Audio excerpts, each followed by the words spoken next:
Society is getting worse and worse as time goes on. Women are getting more egotistic as the days go on. Single moms are spreading like wildfires after being used by Chad and 9 out of 10, 8 out of 10 naturally gifted males, and complaining when the men used them because all they had to offer was their body. And then we have your looks match, the 5 out of 10, 6 out of 10 women that aren't into guys because they got rejected by them and literally swap teams.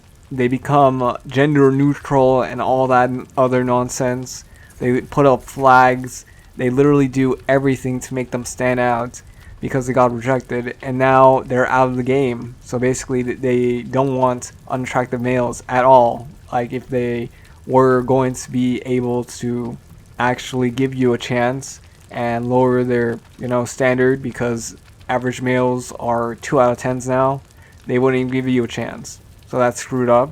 We have inflation that's screwing everybody up. Like, if you're in the West, it's even more difficult. Ever since we had hyperinflation, everything's getting more and more expensive due to that.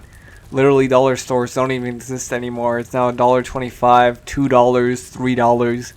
They even have things for $10 in dollar stores now. And it's not getting any better, especially since the education system is also going downhill. Teachers are quitting because the salary is god awful. Like, the state really wanted teachers to quit because they want to regulate education through their own programs, and the government wants to control everything on there. People could also say baby smashing is being regulated, which is awful for women. Thus, the future is more awful.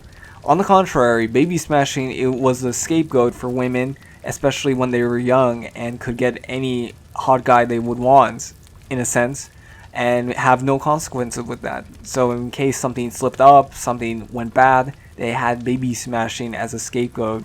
But now, since it's regulated, they can stop doing that. Yet the average woman would say to the average man that they don't deserve it, they don't need sex, that it's not an important part of life. Yet they would push the baby smashing thing onto men, even though Roe versus Wade was caused by men because they knew it was going to be a problem if they said no at the time being. So they said yes, but now it's being regulated for the good part of society. Next is try and find a job as the average male, and that's already getting ruthless at that, because the three main causes of job employment being so scarce is: one, immigration. Jobs are being taken up by immigrants. So the low level jobs, the entry level jobs, are being more and more difficult to find. So even for trying to find a diner job or even a simple office job is being bombarded by 200 applicants. Number two is females in the workforce. Females, since they were given work rights in the 1900s, now they take up half to, I would say even more than half of work gender now in the West.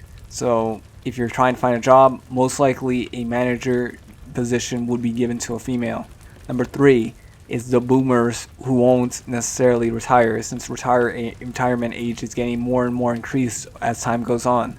It used to be 65, but probably now it's going to be 66, 67, or you're going to have to be 90, literally a corpse in the ground, and still be waiting for your pension and use that. There's only two solutions that I found for this. One is hope for a better future, which is very unlikely. The second one is improving yourself and looks maxing. Since society doesn't care about the average man, you might as well care about yourself. So keep improving yourself and try to at least not turn 300 pounds or get that dad bod. So best of luck to the people listening to this. This is Dr. Freeman. Check out my face ratings, as always, in the comments below.